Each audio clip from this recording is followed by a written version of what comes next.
matin. Voilà, merci Seigneur pour l'effervescence. Et on est bien ensemble. C'est bon de se retrouver, c'est bon de vivre la communion fraternelle ensemble. Et il y a plein de choses qu'on fait par habitude parfois. Et on a des bonnes habitudes. Mais ce matin, je voudrais nous inviter à retourner à l'essentiel, à retourner à l'intimité avec Dieu. Et c'est vrai qu'il y a plein de choses qu'on fait par habitude. Peut-être on a l'habitude de prier d'une certaine manière, on a l'habitude de se lever ou de chanter au bout du deuxième chant ou dès le début. Voilà, peut-être pour certains, on a des habitudes et je pense qu'on a tous des habitudes. Et l'idée aujourd'hui, ce matin, c'est de sortir un peu de ça et de revenir à l'essentiel. Nous-mêmes, voilà, on est sortis de nos habitudes musicalement. Alors voilà, qu'on puisse tous aller dans la même direction. Je vais vous lire un passage pour introduire et puis je vais nous inviter à la prière. Le passage, il se trouve dans Matthieu 6, à partir du verset 5, je vais le lire. Il dit « Quand vous priez, n'imitez pas ces hypocrites qui aiment à faire leur prière debout dans les synagogues et à l'angle des rues. Ils tiennent à être remarqués par tout le monde. Vraiment, je vous l'assure, leur récompense, ils l'ont d'ores et déjà reçue. Mais toi, quand tu veux prier, va dans ta pièce la plus retirée, verrouille ta porte et adresse ta prière à ton Père qui est là dans le lieu secret. Et ton Père qui voit dans le secret te le rendra. Dans vos prières, ne rabâchez pas des tas de paroles, à la manière des païens. Ils s'imaginent qu'à force de paroles, Dieu les entendra. Ne les imitez pas, car votre Père sait ce qu'il vous faut, avant même que vous le lui demandiez. Priez donc ainsi, notre Père. Voilà. Et puis ensuite, c'est Jésus qui introduit aux disciples et à la foule le Notre Père. Il y a une puissance dans la prière du Notre Père parce qu'elle s'inscrit dans un contexte où Dieu nous ramène à l'intimité. Amen. C'est Jésus qui dit à la foule, ne priez pas comme les païens, comme les pharisiens, pardon, qui aiment être vus. Ils sont hypocrites. En fait, c'est un petit peu une routine dans laquelle ils sont installés.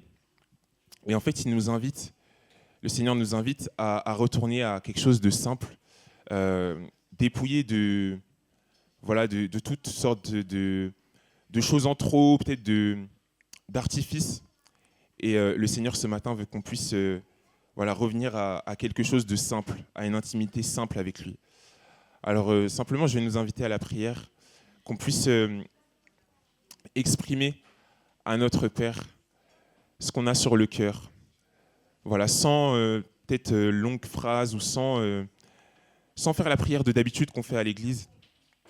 Et pour ceux qui n'ont pas forcément l'habitude de prendre la parole aussi, voilà que ce matin, il y a une pleine liberté et qu'on puisse simplement élever la voix tous ensemble. Est-ce qu'on peut remettre ce culte entre les mains du Seigneur? Est-ce qu'on peut remettre nos cœurs aussi? Prier qu'on soit ouvert à ce qu'il veut nous dire, à ce qu'il veut faire durant ce temps. Peut-être si on n'a pas l'habitude de prier pour notre voisin, peut-être que c'est l'occasion de demander à notre voisin qu'on voit peut-être dans une position de tristesse.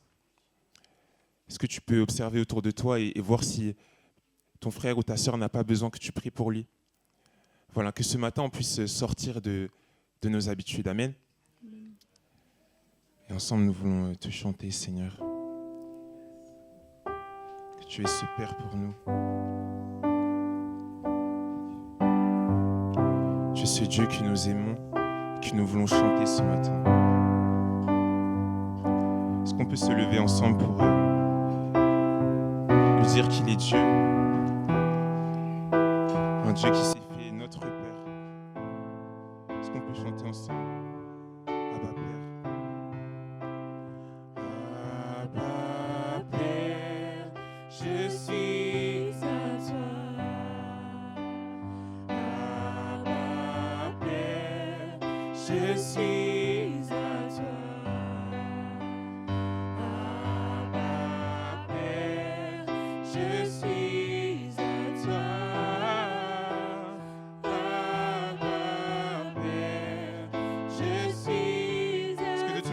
peut chanter Abba, Abba, Père, je suis à toi. Abba, Père, je suis à toi.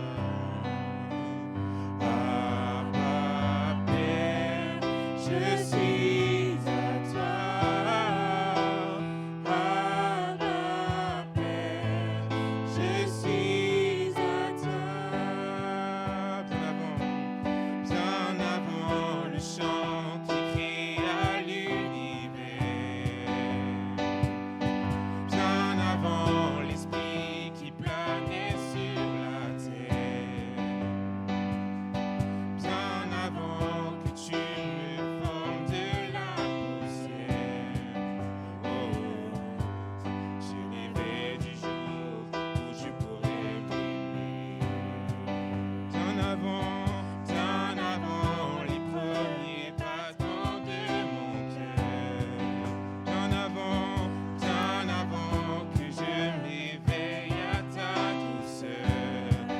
Bien avant mes doutes, mes joies et mes douleurs.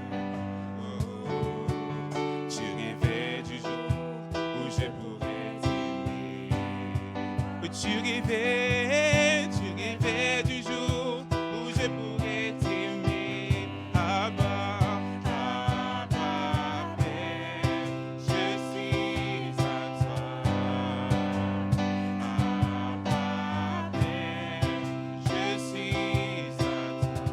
Abba, Abba, Père, je suis à toi.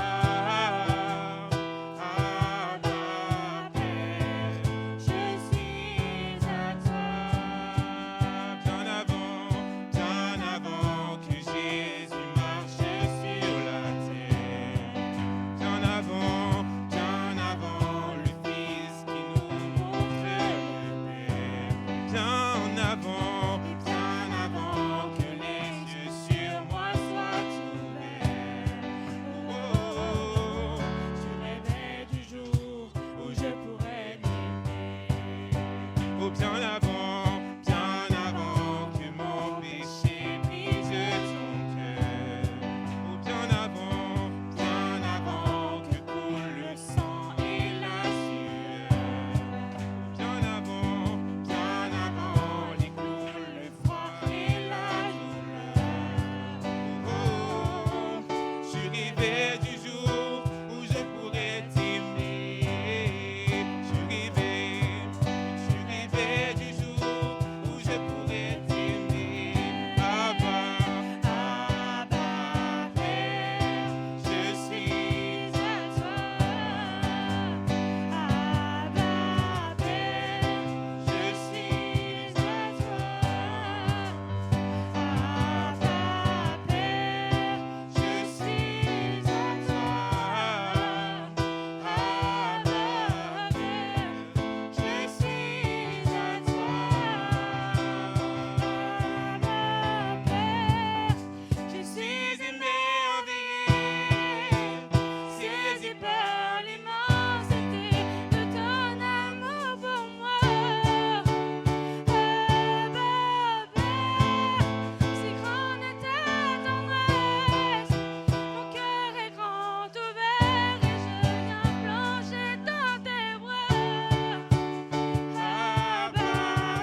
je suis à toi.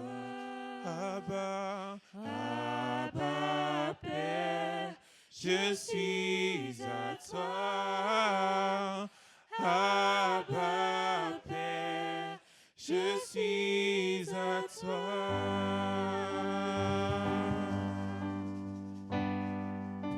Attire-moi à toi.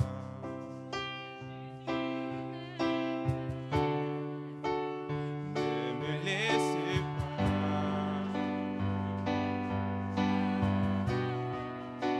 Je veux tout abandonner et restaurer notre amitié. Seigneur, tu es mon désir et je ne veux que toi. Je ne veux que toi. Oh, rien ne peut te remplacer. Dans tes bras je suis rassuré. Montre-moi la voie qui me ramène à toi.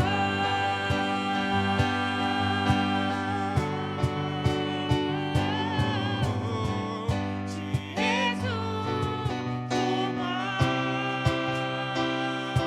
Sans toi, je ne peux vivre. Tu es tout pour moi. Garde-moi près de toi. Garde-moi près de toi. Attire-moi, attire-moi, attire-moi à toi. Ne me laisse pas, ne me laisse pas.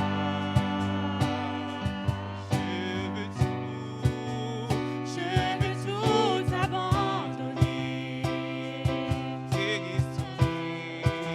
et restaurer notre amitié. Oui, tu es mon désir. Je ne veux que toi, Je ne veux que toi. Non, rien ne peut te remplacer. Dans tes bras, je suis rassuré. Montre-moi la voie qui me ramène à toi.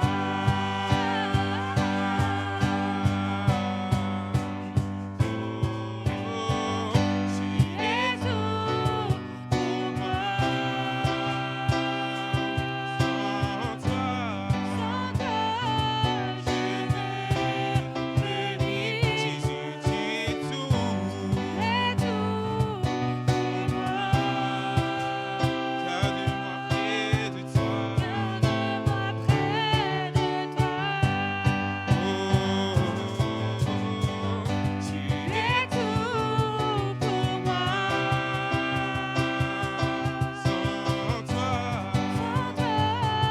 je ne peux vivre. Tu es tout pour moi. Garde-moi près de toi. Garde-moi près de toi. Garde-moi près de toi. Garde-moi près de toi. Oh, tout près de toi. Garde-moi près de toi. Garde-moi près de toi. Garde-moi près de toi. Garde-moi dans tes bras d'amour. Dans tes bras d'amour. Dans tes bras d'amour. Dans tes bras d'amour. Tout près de toi.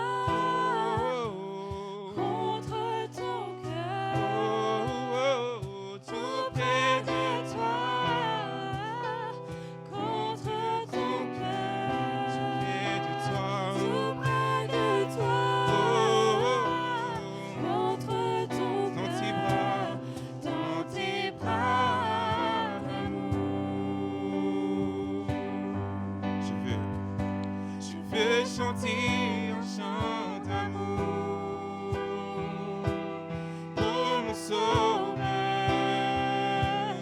pour toi Jésus. Merci pour ce que tu as fait. Tu es si précieux, Jésus mon Sauveur. Est-ce qu'on peut le chanter ensemble plus fort? Je veux chanter un chant d'amour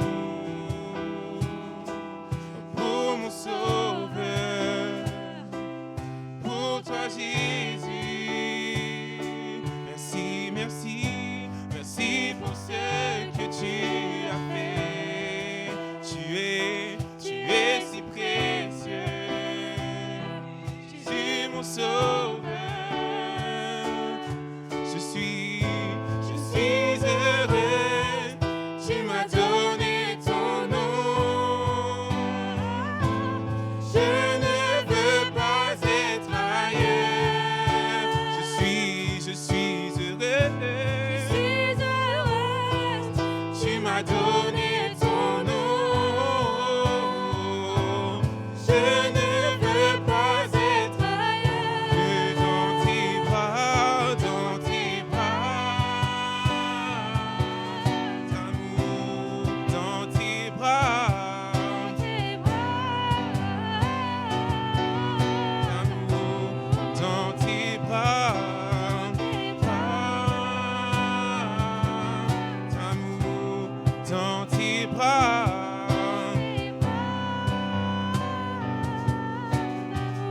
Tout près de toi, tout près de toi, contre ton cœur. Tout près de toi, contre ton cœur. Comme une prière. Tout près de toi, contre ton cœur, dans tes bras d'amour.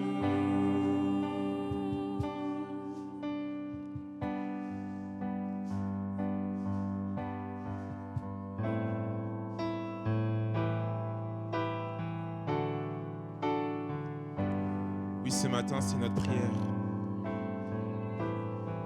Ce matin, c'est notre prière, Seigneur. Que tu nous gardes tout près de toi, dans ton intimité, Seigneur, dans tes bras d'amour.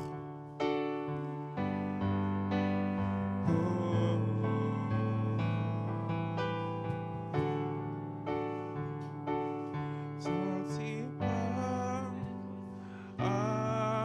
d'amour. Dans tes bras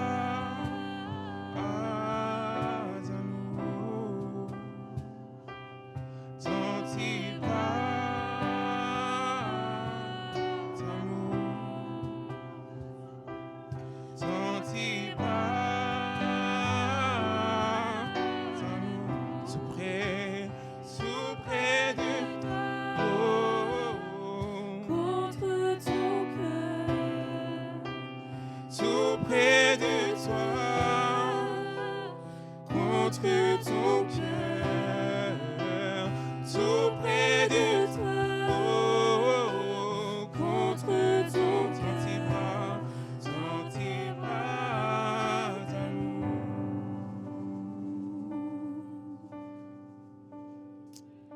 Jésus, il n'y a que toi, Seigneur. Que toi que nous voulons adorer ce matin. Merci Seigneur. Gloire à Dieu. Quelle joie, quel privilège de pouvoir prendre ce temps dans la profondeur de l'adoration. Merci Seigneur. Voilà, c'est ça. Ok. Alors ce matin, on a plusieurs belles choses à vivre ensemble, plusieurs belles choses supplémentaires parce que ça a déjà commencé. Je n'arrive pas à accrocher. Voilà, c'est bon. Voilà. Alors tout d'abord, on a une belle nouvelle à vous annoncer, puisque ça y est, Tante Élie et Jocelyn sont parents à nouveau. Alors bienvenue à Shimron. Shimron, ok, on se réjouit beaucoup. Shimron, c'est bien ça, voilà, c'est le nom. C'est dans la Bible. Il y a tellement de noms dans la Bible en fait, j'en découvre tous les jours. Merci Seigneur, félicitations à toi Jocelyn. À Tante Élie, on se réjouit beaucoup. Tante Élie va bien? Elle va bien? Super. Bon, ben, tu la salues. Bien de notre part, tu la félicites surtout. Et félicitations à toi aussi, hein. Et puis bienvenue à Shimron. On aura l'occasion de le voir quand ce sera possible. Il n'y a pas d'urgence, il n'y a pas de stress. En tout cas, gloire à Dieu pour ça. Donc ça, c'est la première bonne nouvelle. Alors la deuxième bonne nouvelle, j'inviterai Joël Larcher. Où tu es, Joël? Ah oui, Joël, tu peux venir juste une minute, s'il te plaît? Pardon, fais une pause. Voilà. Ceux qui avaient prévu de rejoindre Joël pour donner en sans contact, revenez tout à l'heure, il n'y a pas de problème. C'est passé, on ne vous exclut pas de votre démarche, au contraire. Mais la semaine dernière, en fait, Joël... Non, c'est pas grave, on a des chaussures blanches tous les deux, t'inquiète pas. Donc, la semaine dernière, en fait, on a remercié Joël aussi pour son implication dans le ministère des Fleurs. Il a passé la transmission à Dali. Donc, voilà, on remercie Dali encore pour son implication. Mais par contre, on n'a pas pu faire quelque chose d'important. On l'a remercié avec nos mots, mais à chaque fois, quand un responsable de service s'implique, on veut aussi lui offrir un cadeau. Voilà. Alors, on veut le faire ce matin, parce qu'on n'a pas pu le faire la semaine dernière. Donc, c'est une carte de remerciement déjà, mais aussi, il y a une carte cadeau à l'intérieur de 80 €. Et il va pouvoir se faire plaisir. Tu pourras acheter des fleurs si tu veux. Voilà, gloire à Dieu, merci à toi. Tiens Joël, c'est pour toi. Merci à toi. Des fleurs pour moi ou pour qui? Non, c'est une plaisanterie. Tu t'achètes ce que tu veux en fait. Merci, Hein. merci, C'est pour toi, c'est vraiment pour toi. Merci Philippe, merci à l'Église. Je vous remercie. En tout cas, de rien. Est-ce qu'on peut encore remercier le Seigneur pour Joël? Merci Joël, tu peux aller te rasseoir. Merci mon frère. Je vais laisser la place à Georges. Imaginez à Pontoise, il y a beaucoup de monde, mais il y a à peu près 40% des gens qui connaissent, qui vivent seuls. C'est un peu comme si ici, là, on est une centaine à peu près, et puis il y avait 40 personnes qui vivaient totalement seules, et en fait, elles n'ont pas l'occasion d'entendre tous les soirs ou tous les jours que Dieu les aime.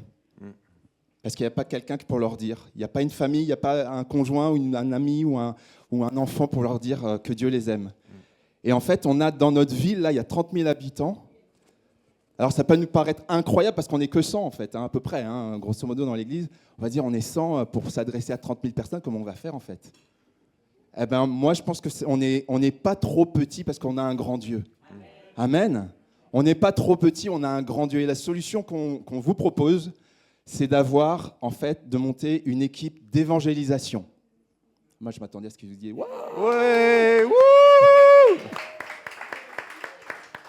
On va monter une équipe d'évangélisation. Alors, quand on dit équipe d'évangélisation, ce n'est pas forcément évangélisation de rue. Ça peut être ça, mais pas que ça. Et vous êtes toutes et tous les bienvenus. Alors, on peut évangéliser de plein de façons. On peut le faire sur les réseaux sociaux, on peut le faire avec des gâteaux, on peut le faire avec de la couture, on peut le faire avec des services qu'on rend aux gens. On peut le faire de plein de façons. OK ? Et donc, vous êtes tous invités jeudi soir. On se retrouve ici, jeudi soir, en présentiel, à 20h.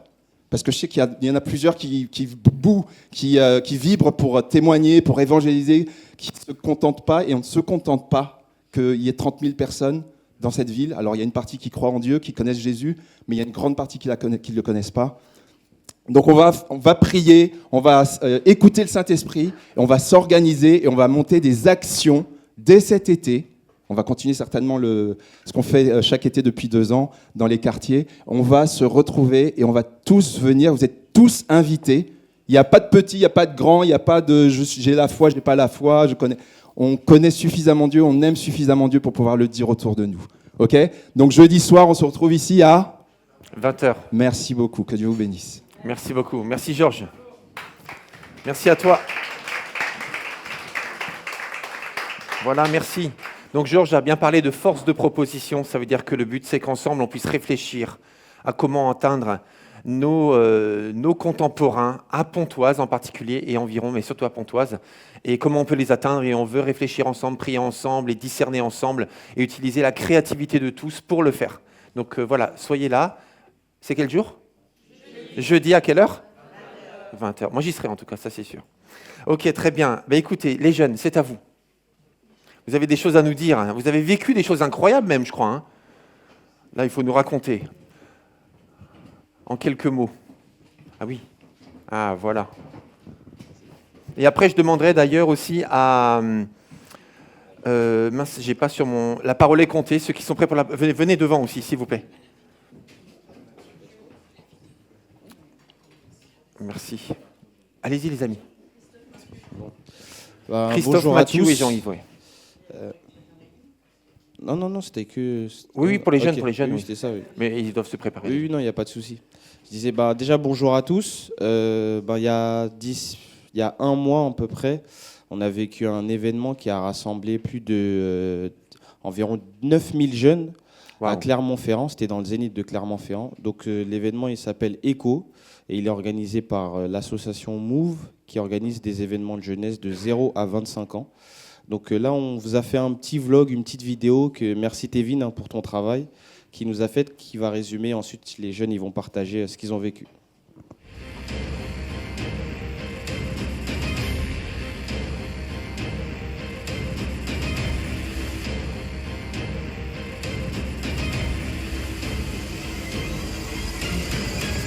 Prépare-toi, Dieu va parler. On vient d'arriver. Et il n'y a que des gens qui habitent en Floride. Il y a que des gens. Du coup, on fait que parler anglais, c'est trop marrant. Et il y a trop de monde. Est-ce qu'on peut montrer ce qu'on a eu comme cadeau? On a eu une petite Bible Echo. Voilà, elle est affreuse. Et on a eu des gourdes. Et des gourdes. Des gourdes Ouais. Mais moi, je voulais la gourde violette.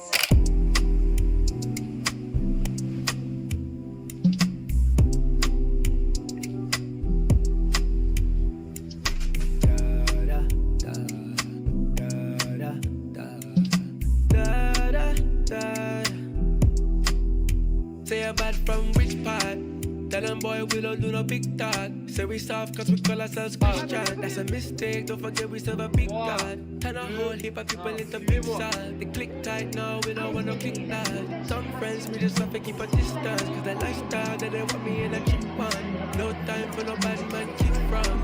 And every time we roll, gotta pull up with the Holy Ghost standing next to me. So the enemy see. People are mad cause they wanna doubt God, but he real. Look what the Lord doing for me. May I give God thanks in a regular speech. Worship to the walls of Jericho preach. Preach. Said I never been on life, we don't take back. Bible clock and they click touch. Christians them are all with big God. Demons moving like tricksters. We don't laugh, we don't take back. My God, may I depend on. Never see Jesus panicking at the big grass. Young Christian seek every time you need assurance. You know what the Bible for me a sure one. Real life like other people have more. They don't tell you but still it's a secret like a moment. Bad times never spoil like no sun. God that can never take with a strong one. Gonna make Jesus with a fire in the road, man. We just spend with the friends and big bags. Been nothing at the dark with the big guys.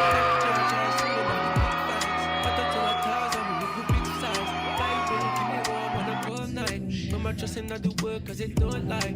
Full wisdom trying to get my mind right. And every time we roll, I don't know when it goes right next to me. So the enemy see. People are mad cause they wanna doubt God, but he real. Look what the Lord doing for me. May I give God thanks in a regular speech. Worship to the walls of Jericho preach. Said I never been on life.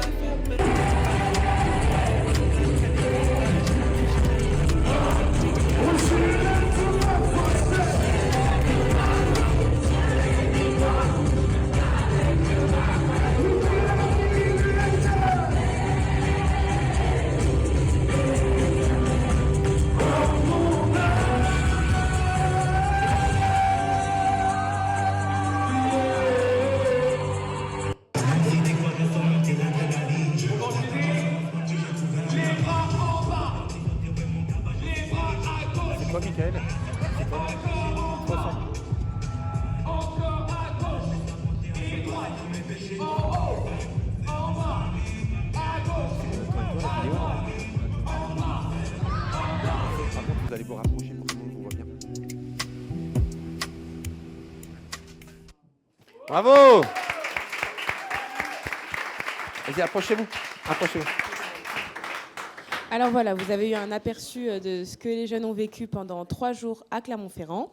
Alors moi, j'étais pas avec eux tout le temps. J'étais de bénévole du coup à ECHO et je m'occupais de tout ce qui se passait sur l'estrade de la scène des ados.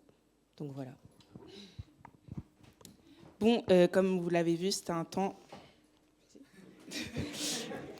un temps vraiment incroyable. Donc le départ, il était un petit peu compliqué, voilà, parce qu'on n'a pas trop parlé du premier jour, mais c'était vraiment, vraiment compliqué. On est parti avec 4 heures de retard, parce qu'il y avait des gens qui n'étaient pas trop prêts, mais c'était quand même super bien. On s'est bien amusé sur le trajet, il a duré genre 6 heures, je crois, c'est ça. Voilà. Donc on a fait des blind tests, on a rigolé, on a écouté de la louange. C'était vraiment très amusant.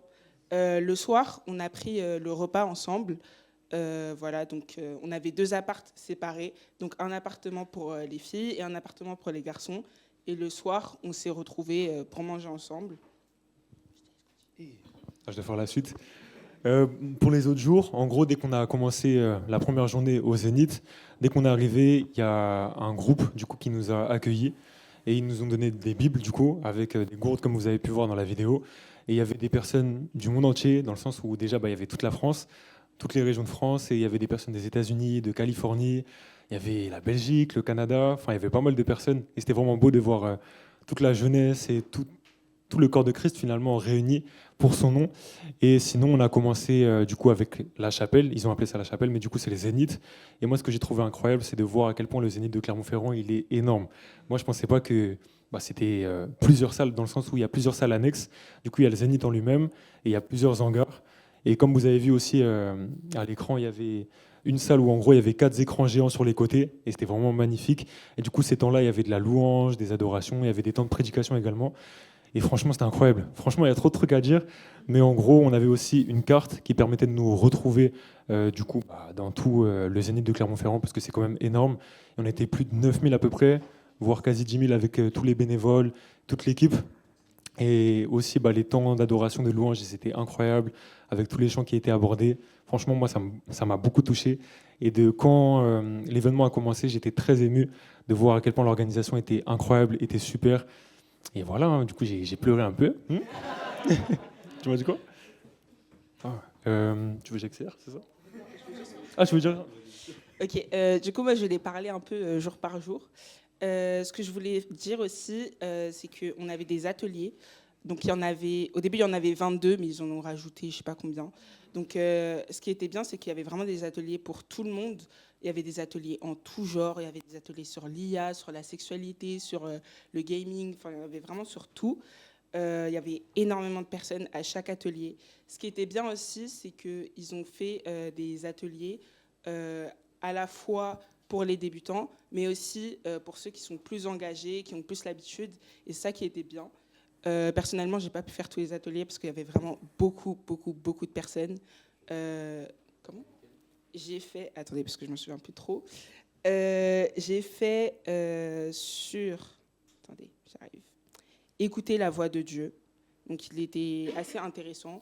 Donc, c'était comment apprendre à écouter la voix de Dieu, à être attentif, etc.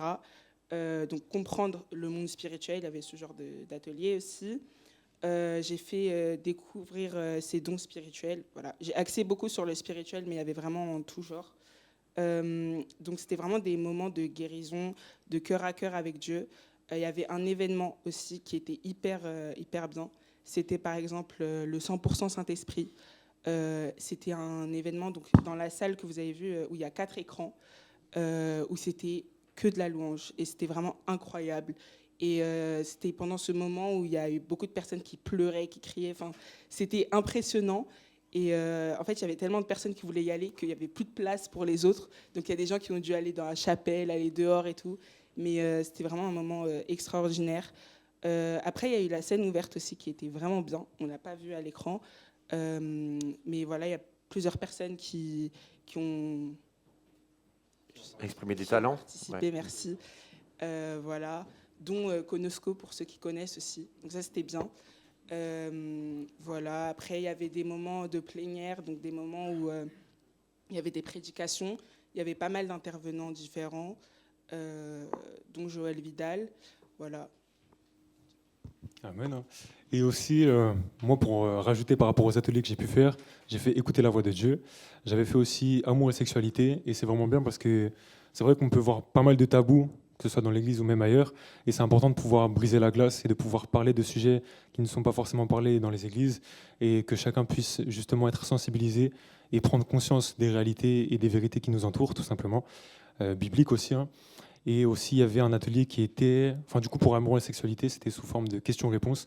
Du coup, comme vous, par exemple, vous posiez vos questions, et du coup, c'était anonyme, et les personnes qui étaient orateurs expliquaient et témoignaient de leur passé, de, par exemple, leur vécu qu'ils avaient avec leurs proches et autres. Et c'était bien pour répondre aux questions de chacun, tout simplement. Et sinon, moi, j'avais fait un autre atelier qui s'appelle « Vivre l'Église dans le monde musulman ». Il me semble que c'était ça. « Vivre l'Église dans le monde persécuté ». Et en gros, c'était le témoignage d'un ancien musulman, du coup. Il habitait au Yémen avec sa famille. Et il expliquait qu'il avait rencontré Jésus et il a été réellement touché. Et par la suite, il le sert. Là, actuellement, du coup, il le sert à 100%. Et il témoigne de sa foi partout où Dieu le place, dans chaque pays, partout où il l'envoie. Et franchement, c'était beau de voir cet amour qu'il a pour Jésus, tout simplement. Et moi, ce que j'aime beaucoup dans les événements également, c'est de voir l'amour de Dieu manifesté d'une manière différente dans la vie de chacun. C'est ça qui est magnifique. Et franchement, gloire à Dieu pour tout ça. Tu m'as dit quoi ?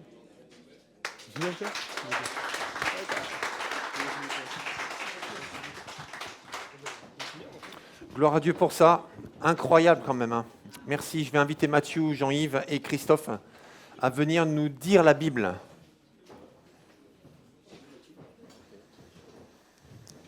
Alors moi, aujourd'hui, je vais vous conter Hébreux 6, verset 19, qui dit « L'espérance est est comme l'encre de notre vie. Elle est sûre et elle est solide. Elle pénètre par-delà les voiles et elle va vers les lieux saints. » Amen. Merci. Amen. Bon, les deux versets que je vais vous dire, c'est 1 Corinthiens 16, le verset 13 et 14. Il nous est dit « Soyez vigilants, demeurez fermes dans la foi, soyez forts, fortifiez-vous, que l'amour inspire toutes vos actions. » Merci. Bonjour à tous. Le texte que j'ai choisi se trouve dans 2 Samuel, chapitre 22, versets 1 à 4. Cantique de David devant l'Éternel, lorsque l'Éternel l'a délivré de ses ennemis. Il dit : l'Éternel est ma forteresse, mon rocher et mon salut. Dieu est pour moi un roc solide où je me réfugie. Il est mon puissant libérateur, mon rempart et mon bouclier. Mon abri est en lui, mon refuge est en lui. Toi, tu es mon sauveur pour l'éternité et tu me délivres des hommes violents. Loué soit l'Éternel, toi qui m'as délivré de mes ennemis. Bravo, gloire à Dieu. Merci beaucoup. Merci Seigneur. Est-ce qu'on peut se mettre debout, s'il vous plaît ? Et prier le Seigneur pour qu'il continue à nous parler par sa parole. Père éternel, quel privilège d'être là ce matin. Merci pour tout ce qu'on a déjà pu vivre. Merci pour la richesse de ton Église. Merci pour la richesse de ce que tu fais dans la vie de chacun et de tous. Merci parce que tu nous parles individuellement, mais tu nous parles aussi quand nous sommes rassemblés. Merci Seigneur pour tout ce que tu as fait jusqu'à aujourd'hui, que tu feras aujourd'hui, que tu feras demain. Merci Seigneur pour nos vies consacrées aussi. Nous voulons te les consacrer à nouveau ce matin et te dire combien nous t'aimons et nous voulons te suivre partout Seigneur. Nous avons tellement fait le bon choix pour tous ceux qui t'ont choisi. Nous avons fait le bon choix. Et ceux qui ne t'ont pas encore choisi, ils ont la liberté de te choisir ou pas. Mais Seigneur, ils ne pourront jamais regretter de l'avoir fait, ça c'est sûr. Merci pour tous ces jeunes. Merci pour ce zénith rempli de jeunes enflammés. Merci pour ces jeunes qui se bousculent et qui remplissent un endroit dans lequel on t'adore, dans lequel on te loue. Merci Seigneur, parce que tu envoies ton esprit sur toute personne.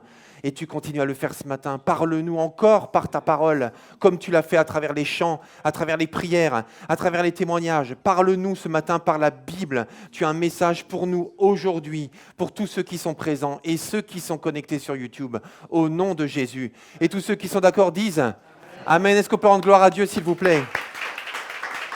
Merci Seigneur. Je vous invite à prendre place. Tu as tellement de valeur. tellement de valeur.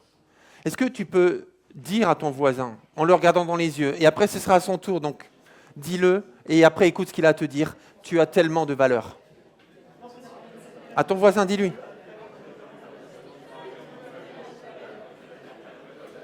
Tu as tellement de valeur. Tu as tellement de valeur, Annabelle.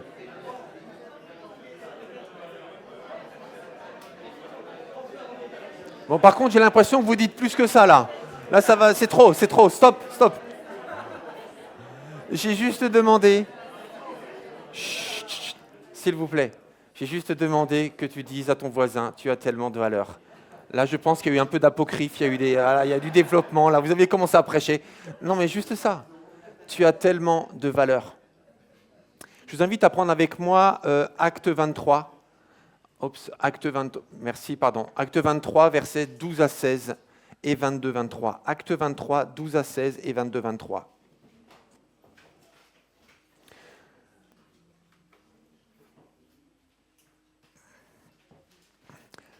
Acte 23, versets 12 à 16. Je lis directement. Ah oui, c'est vrai qu'il y a la caméra, pardon.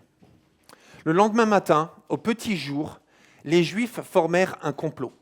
Ils firent le serment de ne rien manger ni boire avant d'avoir tué Paul. C'est pas bon. Ça commence mal. Quand il y a 40 hommes qui participent à cette conjuration et qui décident de ne rien manger, rien boire avant d'avoir tué quelqu'un, au bout de quelques jours, ils sont à cran et ils vont tout faire pour éliminer cette personne afin de pouvoir remanger. Vous voyez ce que je veux dire? Parce que quand on fait ce genre de vœu-là, on est motivé. 40 personnes participaient à cette conjuration. Ils allèrent trouver les chefs des prêtres et les responsables du peuple et leur déclarèrent « Nous nous sommes engagés par un serment solennel à ne rien manger ni boire tant que nous n'aurons pas tué Paul. » Il s'agit de l'apôtre Paul. « À vous d'agir maintenant avec l'appui du Grand Conseil. Intervenez auprès du commandant et proposez-lui de faire comparaître Paul devant vous sous prétexte que vous voulez juste instruire son cas de plus près. De notre côté, nous avons pris nos dispositions pour le supprimer avant qu'il arrive ici. » Mais le fils de la sœur de Paul entendit parler du guet-apens. Il se rendit à la citadelle, y entra et prévint Paul de ce qui se tramait. Et là, voilà, on saute 6 versets. Donc le commandant a reçu l'information et voilà ce que le commandant décide pour le déplacement de Paul. Paul qui est prisonnier, je rappelle, il est prisonnier, il est en prison. Voilà. Et donc on veut l'emmener à un autre endroit pour une forme de procès. Et donc il est enchaîné et voilà ce que le commandant décide. Le commandant laissa repartir le jeune homme, mais il lui fit d'abord cette recommandation. Surtout ne va dire à personne que tu m'as prévenu de cette affaire. Aussitôt après, il appela 2 de ses officiers et leur commanda « Rassemblez 200 légionnaires, et tenez-vous prêts à partir pour Césarée. Prenez avec vous 70 cavaliers et 200 soldats armés de lances. Départ à 9h ce soir. Préparez aussi des montures pour Paul et amenez-le sain et sauf au gouverneur Félix. » L'apôtre Paul a été arrêté, on le voit au chapitre 22, parce que, il y a des excités en fait, religieux qui commençaient à s'énerver lorsque Paul prêchait. Lorsque Paul prêchait. Et puis, finalement, il y a eu des mouvements de foule et on voulait l'arrêter. Enfin, la foule voulait le lyncher, voilà, c'est le mot que je cherchais. Vous voulez le lyncher tout simplement, et là l'armée romaine est intervenue, et finalement il a été arrêté, et ils se sont dit, bon, on va essayer de savoir de quoi il en retourne, et ils se sont dit, pour avoir des réponses à nos questions, on va aller vite, on va le fouetter. Et lorsque l'armée romaine a voulu le fouetter, l'apôtre Paul dit, attendez, mais il y a un problème quand même, est-ce que vous avez le droit de fouetter un citoyen romain? Et là, tout le monde a pris peur en disant, quoi? Mais on croyait qu'il était juif, on croyait qu'il était un tel, on croyait qu'il était égyptien, on croyait qu'il était tout sauf romain. Et quand ils ont compris qu'il était romain, ils se sont dit non, on va tout arrêter, on va arrêter le questionnement par le fouet et on va le faire passer devant le gradé. Et là, en fait, Paul a expliqué son cas et puis là, finalement, il a dit bon, c'est un peu plus compliqué que ça, donc je vais l'envoyer vers un autre tribunal pour essayer d'avoir des informations supplémentaires. Et voyez-vous, en fait, aux yeux de ce commandant, Paul n'était personne. Il ne le connaissait pas quelques jours auparavant, il ne l'a jamais vu. C'était une sorte de minorités parmi le peuple juif, qui était un peuple occupé par des Romains, qui circulaient partout en Europe, à travers le monde. Ils n'avaient rien à faire en fait de l'apôtre Paul, en soi. En soi, c'était personne pour eux. Et pourtant, il a décidé qu'il voulait qu'il reste en vie. Le commandant avait décidé qu'il devait tout mettre en œuvre, parce que vous savez, il y a tellement de stratégies militaires, il aurait pu décider très très facilement en disant « Écoutez, moi je vais prendre le pire de mes soldats. Celui, voilà, c'est une catastrophe, quoi. Il a 2 bras gauches, il a 2 pieds gauches, voilà, il a tous les défauts de la terre. Je vais l'envoyer lui accompagner Paul, comme ça ils vont se faire attaquer, et je vais me débarrasser de 2 boulets en même temps. Voilà. De mon soldat, je n'ai jamais su trop où le mettre, et de l'apôtre Paul, comme ça, ni vu ni connu, on passe à autre chose, parce que j'ai autre chose à faire que de m'occuper de ces religieux voilà, dont je ne comprends pas grand-chose. Non, il a fait tout le contraire. En fait, l'apôtre Paul avait tellement de valeur aux yeux de ce commandant qu'il a décidé de mobiliser 200 légionnaires, 70 cavaliers, 200 soldats armés de lances. Mais vous vous rendez compte, ça fait combien de personnes ? Ça fait 470 personnes avec des chevaux, mais le nombre de gens qu'il faut payer pour déplacer juste un bonhomme qui ne représente rien pour l'Empire romain, vous comprenez ? Et quand j'ai lu ça, en fait, ça c'est ma lecture quotidienne la semaine dernière, et là je me suis dit, mais il a tellement de valeur l'apôtre Paul, tellement de valeur aux yeux de Dieu, tellement de valeur aux yeux de personnes à qui Dieu leur explique la valeur de cet homme. Et là, en fait, alors que je priais pour savoir quoi prêcher ce dimanche, en fait, j'ai eu plusieurs confirmations que je devais prêcher sur ce thème-là. Tu as tellement de valeur. Tu as tellement de valeur. Mais est-ce que tu réalises ta valeur ? Est-ce que tu es conscient de la valeur que tu as ? Et c'est un grand sujet et c'est un grand enjeu, non seulement pour toi, pour moi, mais c'est un grand enjeu pour tellement de gens.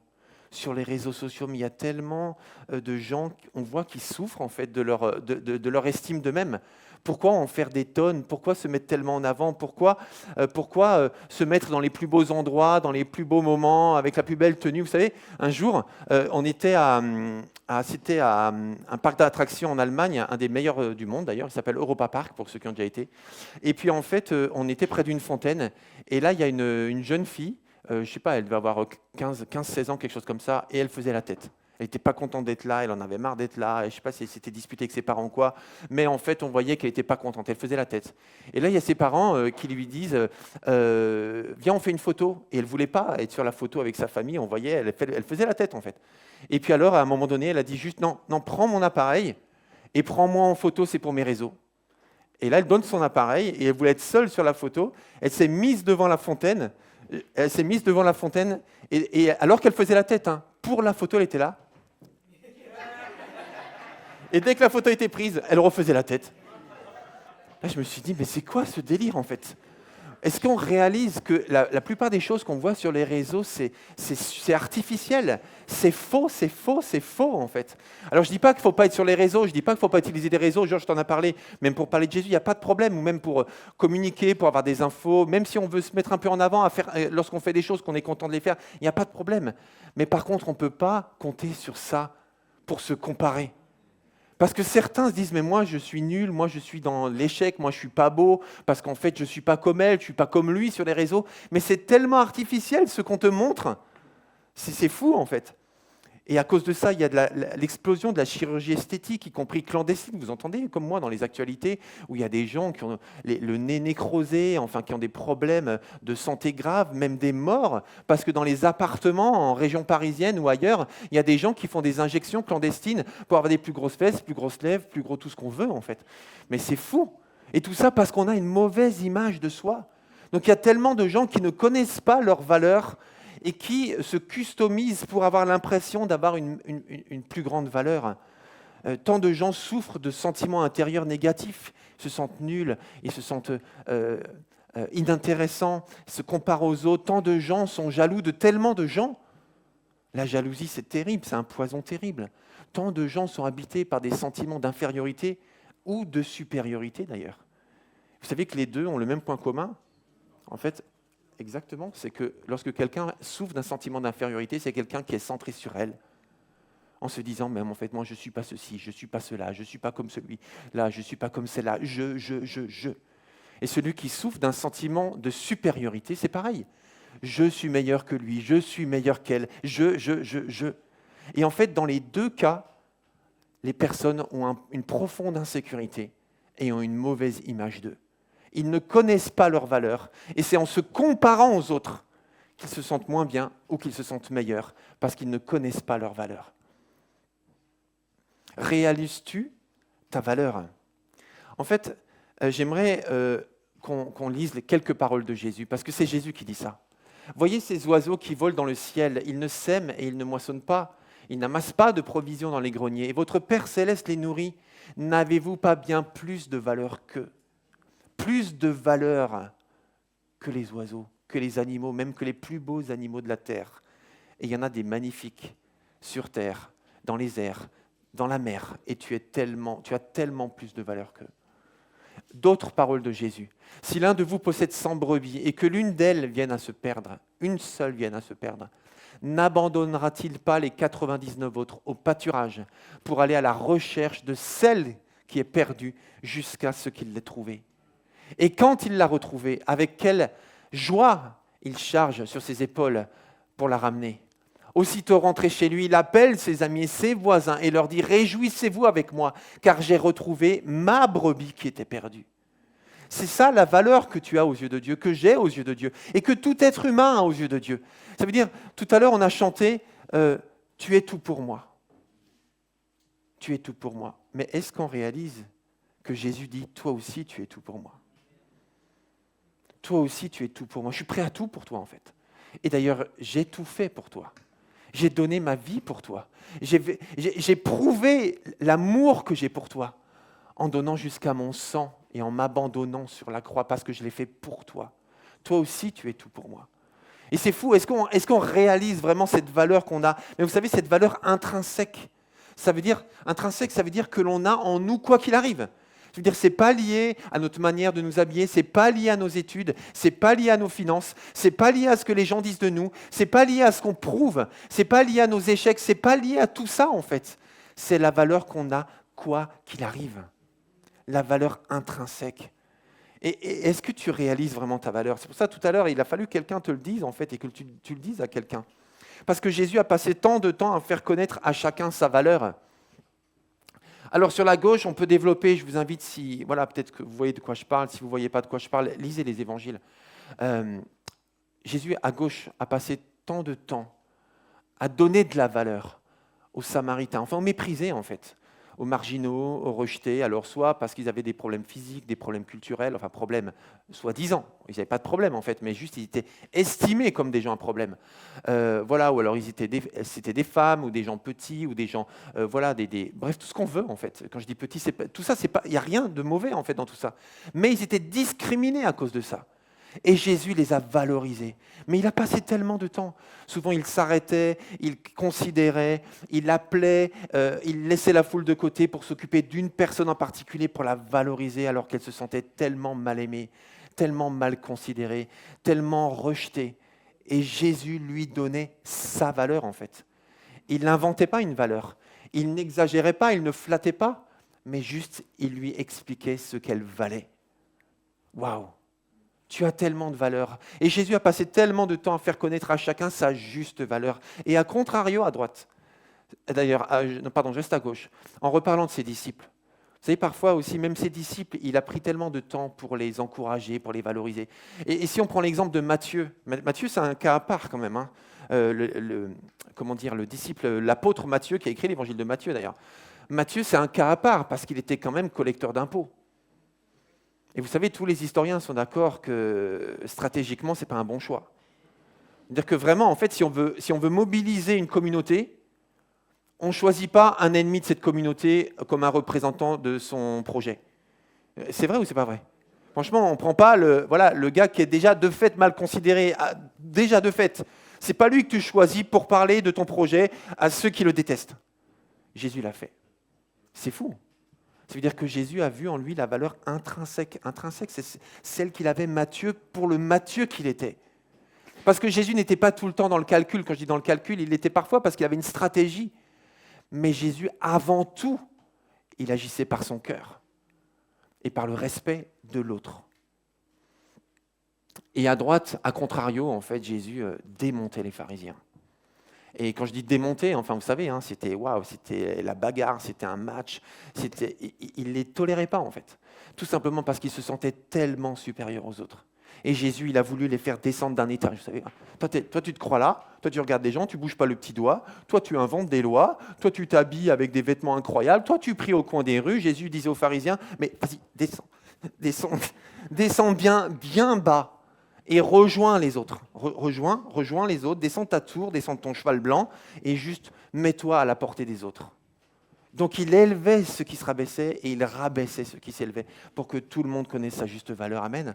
C'est vrai ou c'est pas vrai? On lit le même évangile ou pas? Donc ce que Jésus voulait, c'est vraiment que chacun connaisse sa juste valeur. Et même avec certains de ses disciples. Vous savez, parfois il les élevait, parfois il leur disait « Oh les gars, ouf. » Un jour, il y a une maman qui vient voir Jésus, la mère de Jacques et Jean, hein, c'est bien ça? Alors il y a l'évangile de Marc, pardon. L'évangile de Marc nous dit que ce n'est pas la maman qui vient voir Jésus, c'est carrément Jacques et Jean. Dans la version de l'évangile de Marc, c'est comme ça. Et donc les deux disciples viennent voir Jésus, écoute Jésus, à un moment donné, il devait quitter le groupe parce que s'ils avaient dit ça devant tout le monde, c'est Jésus, quand tu seras dans ton royaume, enfin les autres ont entendu quand même en fait, quand tu seras dans ton royaume, voilà, quand vraiment tu vas régner, tu seras le big boss de toute la terre. Voilà, on est deux frères, moi à droite et l'autre à gauche, d'accord? On sera tous les trois, les autres, ils verront. Tu trouveras une fonction, mais nous, on veut être vraiment les plus proches. Quand tu règnes, on veut être tes deux premiers ministres. Jésus leur a dit, mais vous êtes fous, vous ne vous rendez pas compte de ce que vous demandez? Et donc Jésus les a ramenés en fait à leur juste valeur en disant, non mais ce n'est pas votre place en fait, ce n'est pas votre rôle. Alors j'aimerais vous parler quelques minutes de Toy Story 4. Est-ce que vous l'avez vu? Qui a vu Toy Story 4? Levez la main. Ok, bon, vous allez être privilégiés, les autres, vous allez le voir après cette prédication, je pense. C'est vrai. Et je vous encourage à le regarder. En famille, d'ailleurs, si vous avez une famille. Et dans Toy Story 4, on voit l'histoire de cette petite fille, en fait, qui a plein de jouets. Vous connaissez Toy Story, hein, c'est un gros business marketing. Hein, on vend des jouets, on monte des jouets. C'est extraordinaire. On ne peut pas faire mieux que de mettre des jouets en scène pour vendre des jouets. Alors ça, ils ont très, très bien trouvé. Et en fait, elle a les plus beaux jouets. Elle a Woody, elle a Buzz l'éclair, elle a Monsieur Patate, elle a tout ça. Elle a tous les jouets. Et en fait, elle décide à un moment donné de se fabriquer un jouet. Et donc, elle fouille dans sa poubelle, parce que les enfants sont très créatifs, elle fouille dans sa poubelle et elle trouve une cuichette. Vous savez ce que c'est une cuichette? En fait, c'est un outil qui est à la fois cuillère et fourchette. Voilà. Et donc, elle trouve une cuichette et elle trouve des bouts de ficelle, des bouts de scotch, des bouts de cordelettes, et des bâtons de glace, et elle se fabrique son propre jouet. Et en fait, elle le trouve tellement incroyable que c'est son jouet préféré. Franchement, elle laisse de côté les autres jouets, les plus beaux jouets, objectivement, et elle s'attache à ce jouet qu'elle a elle-même créé. Et à ses yeux, c'est le plus beau des jouets. Mais vraiment le plus beau, parce que c'est elle qui l'a créé et elle veut jouer qu'avec lui. Et en fait, ce qui est incroyable dans le dessin animé, c'est que les autres jouets, les vrais, les objectivement plus beaux jouets, sont même pas jaloux en fait de ce jouet. Au contraire, en fait, dans le monde des jouets, en fait, ils sont solidaires les uns des autres et ils veulent être au service de l'enfant. Donc en fait, ils veulent aider cette fourchette à se sentir aimée par cette petite fille. Mais cette fourchette, le problème, c'est qu'elle vient d'une poubelle. Donc en fait, elle est persuadée qu'elle ne vaut rien de mieux que de retourner à la poubelle. Et à chaque fois, elle court pour se précipiter dans une poubelle. Et les autres jouets essayent de l'empêcher de retourner dans la poubelle. Et elle doit réaliser en fait qu'elle n'est plus un déchet, mais qu'elle est un jouet aimé par cette petite fille. Alors on va regarder une courte vidéo qui dure 2 minutes et qui vous montre ça d'une façon très, très amusante à travers une chanson qui dit « Tu n'es pas un déchet ». En fait, je ne peux pas te laisser te prendre pour un déchet. Voilà.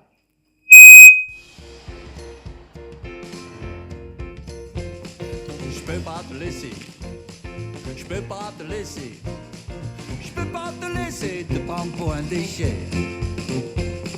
Je peux pas te laisser. Je peux pas te laisser. Je peux pas te laisser te prendre pour un déchet. Regarde le beau soleil se lever. Regarde le beau soleil se coucher. Et regarde cette petite fille qui en pince pour toi. Son petit cœur se brisera si tu t'en vas. Je peux pas te laisser. Je peux pas te laisser. Je peux pas te laisser prendre pour un déchet. Il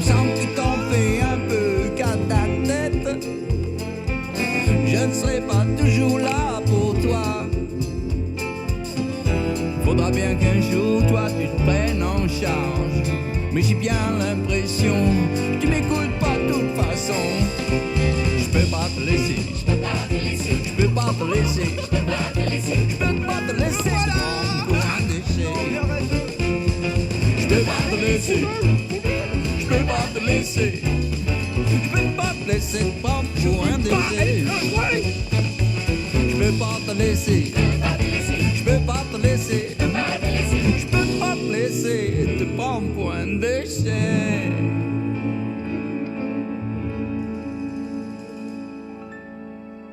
Et voilà, c'est ça le but. Je ne peux pas te laisser te prendre pour un déchet. Tu as tellement de valeur. Est-ce que tu réalises la valeur que tu as? Et du coup, cette fourchette, à un moment donné, elle discute avec Woody et lui dit « Mais pourquoi je ne suis pas un déchet et je dois être un jouet ?» Et vous savez la réponse de Woody? Il lui dit « Mais c'est parce que tu as le nom de Bonnie marqué sur tes pieds. » C'est-à-dire que tu n'es plus un déchet, maintenant tu lui appartiens. Elle a mis son nom sur toi. Et quand j'ai vu ça, je n'ai pas pu m'empêcher un passage de la Bible. En fait, dans Ésaïe 49, c'est Dieu qui parle, et qui parle à la place de son peuple. Et son peuple dit dans sa prière, ou pense dans sa tête en fait, « L'Éternel m'a abandonné. Oui, le Seigneur m'a oublié. Je suis devenu un déchet en quelque sorte. » Et Dieu répond, « Une femme oublie-t-elle l'enfant qu'elle nourrit? Cesse-t-elle d'aimer l'enfant qu'elle a conçu? Et même si les mères oubliaient leurs enfants, ce qui est peu probable, mais même si ça arrivait, je ne t'oublierai pas. Voici, je t'ai gravé dans le creux de mes mains. Je pense constamment à tes remparts, au Sion, au Jérusalem, etc. » C'est ça le contexte. Mais en fait, c'est ça qu'on doit comprendre. C'est ce que je disais tout à l'heure. Ça veut dire que Jésus a prouvé que tu étais tout pour lui, au point qu'il donne sa vie pour toi et qu'il mette ton nom dans sa main. Ton nom dans sa main. C'est-à-dire que tu n'es plus orphelin, tu n'es plus isolé, tu n'es plus livré à toi-même, tu n'es plus le jouet des circonstances, mais maintenant tu as une destinée grâce à Dieu. Et ça, c'est ton cas si tu as donné ta vie à Jésus et que tu deviens enfant de Dieu, mais c'est le cas de tout être humain. En tout cas, c'est le souhait de Dieu pour tout être humain, c'est ça que je veux dire. Et c'est pour ça, je rejoins l'annonce que tu as faite, Georges, c'est pour ça qu'on doit tellement faire savoir à ce monde entier mais la valeur qu'ils ont aux yeux de Dieu, que Dieu existe, que Dieu les aime, que Dieu n'est pas enfermé dans une église, que Dieu n'est pas le Dieu des religieux, mais que Dieu est le créateur de l'univers, le créateur de l'humanité et qu'il donne une valeur intrinsèque à tout être humain. Deuxièmement, ta valeur fondamentale dépend de Dieu et pas des autres. Et ça, c'est hyper important parce que dans le film, on voit Woody, donc dans les groupes de maison, regardez le film ensemble. Dans le film, on voit Woody qui essaye sans arrêt d'empêcher Fourchette de retourner dans la poubelle. Donc du coup, Woody, en fait, il a le rôle de valoriser Fourchette pour lui dire « mais tu vaux mieux que la poubelle, en fait, tu n'es plus un déchet ». Et c'est notre rôle à tous, finalement, de nous valoriser les uns les autres, de valoriser toute personne, parce que quand on valorise quelqu'un, en fait, on transmet la vie. Ça veut dire qu'on lui dit « non, t'es pas nul ». Non, en fait, t'es pas minable. Non, t'es pas inintéressante ou inintéressant. Non, t'es pas négligeable. Non, tu as de la valeur. Et quand on valorise quelqu'un en lui disant des paroles valorisantes, en fait, on lui transmet la vie. Et on appuie et on donne sens à sa valeur intrinsèque. Je rappelle la valeur qu'elle a dans tous les cas. Quoi qu'elle fasse, quoi qu'elle dise, quoi qu'elle n'ait pas fait, quoi qu'elle n'ait pas dit, quoi qu'elle ait subi, quoi qu'elle ait fait aux autres, peu importe. La valeur, enfin peu importe, pas peu importe, mais je veux dire la valeur intrinsèque, c'est ça que je veux dire. Et quand on le fait, je répète, on transmet la vie. Mais toi et moi ne pouvons pas dépendre des autres pour cela. On a besoin de dépendre du Créateur, de Dieu lui-même. Alors j'aimerais poser une question, je vous invite à participer. Que peux-tu faire pour que ta valeur dépende d'abord de Dieu? Qu'est-ce que tu peux faire? Comment faire en sorte que ta valeur dépende d'abord de Dieu? Oui? Par la prière, ok. Peut-être tu peux développer quand même par la prière, ça veut dire quoi? Qu'est-ce qui se passe dans la prière pour que tu dépendes de la valeur que Dieu te donne? Attendez, je vais prendre un micro quand même. C'est lequel? C'est celui-ci, je pense. Ouais, c'est ça. Merci, c'est gentil, Daniel. Justement, on va prier pour soi-même et pour les autres. Prier pour soi-même et pour les autres? Oui. Ok. Quelqu'un d'autre par là-bas? Oui. Moi, de faire les choses avec amour, parce que c'est vrai que c'est Dieu qui nous permet de faire les choses, mais il faut le faire avec amour et tu sauras ta valeur. Pour moi. Hein. D'accord, ok. Quelqu'un d'autre là-bas? Justement, c'est un sujet très important. Moi, j'ai travaillé sur moi-même et je me suis dit justement qu'il ne fallait pas que je regarde à ce que les autres pensaient de moi ou de vouloir de dire je voudrais être comme telle et telle personne, mais d'être comme Dieu veut que je sois et d'accepter l'amour que Dieu a pour moi comme je suis. Ok, donc d'accepter l'amour. Tiens, vas-y, Alicia, et après Christophe. Non, vas-y, continue.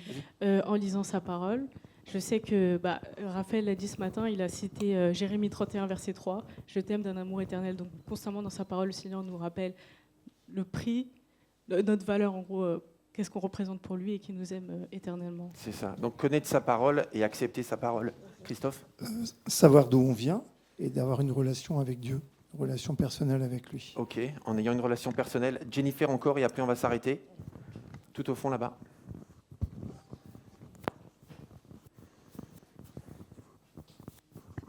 Savoir ce que Dieu dit de nous. Par exemple, quand il dit à travers David, je suis une créature si merveilleuse.